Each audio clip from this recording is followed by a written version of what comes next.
Dawn and I are out having a afternoon hike, and the winter is finally breaking, and I really feel that my creativity is finally coming alive again, which is a wonderful feeling. So I wanted to take a minute and make a video for you while I have some creativity.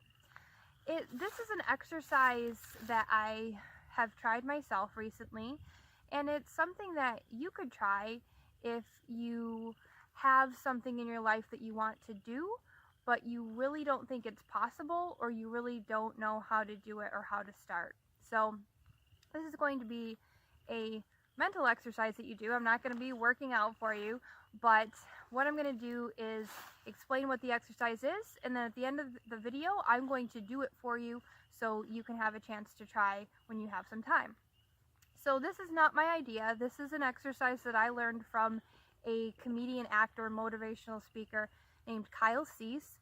And what you need to do is, if you feel there's something in your heart that you want to do, have a conversation with someone or with yourself about it as if you've already done it. So you will talk about how you did it, what you did, how fun it was. So it could be the next day, it could be the next week, it could be something, just a time in the future, and you are imagining that this event has already happened, you've already done this thing, and you are talking to somebody about it. So I'll give it a try for you. Want me to stop? Cut, yeah. Hi.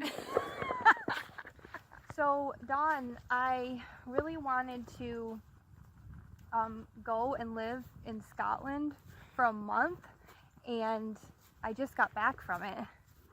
That's crazy. So tell me more. How'd you plan it? Yeah, so I knew that I was going to need to save enough money to pay for my living while I was there, for my accommodations and for my food and entertainment. And I also wanted to have enough money to pay my living expenses while I was gone, because I wanted to keep my Sure. house and everything. So I saved $3,000 just for this. I went and I based myself out of Edinburgh because it's a good place to stay.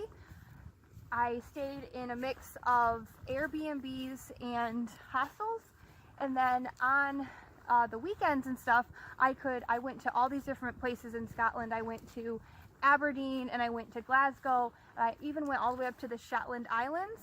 But I always wanted to go to this city called Inverness, which is in this show that I love called Outlander. So the reason I wanted to go for an entire month was because I wanted to be able to live in that culture and just really experience that culture and not be bogged down with only having a short amount of time to do everything that I wanted.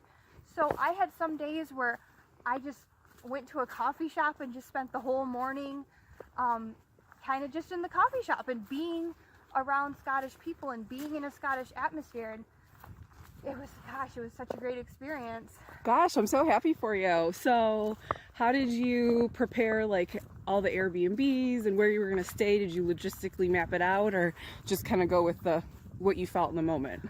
Well, why I wanted to do a month too was that I just didn't really want to have any plans. I booked a hostel for the first week, and then I figured once I got there, if I liked it, I'd continue to stay at it. If I didn't, I could move around. So I didn't want to have any structured plan. You know, when you go on a vacation, you have this day I'm doing this and this day I'm doing this, because you have to maximize a short time. But I just went with it, and that was the beauty of having such a good amount of time. Exactly. So thanks for listening to me. You're welcome. Bye. So that was my exercise about potentially going to Scotland for a month. You can do this with a friend like Dawn did. She knew that this wasn't actually a real story, but she was supporting me in the way that she was asking me questions and continuing to pull things out of me. You can do this in the mirror. You can do this into a webcam or any other kind, or a recording device, because if you say it into something recording, even if nobody ever hears that, the fact that it's being recorded makes it feel more real to you, that someone actually is listening instead of you just speaking into the air. So the reason that you do something like this is to normalize to your mind that something like this could actually happen for you. Because if it's just this big, huge dream, you can't even visualize it, you can't even expect or understand that it could happen to you. If you talk about it as if it has already happened to you, it will become normal and therefore attainable. So give it a try. If you like it, continue to do it about many different things in your life. It could be something as small as, I want to start getting up at 6 a.m. Talk about it as if you already do this in your life. It can be large, it can be small, but you can give it a try. See you next time.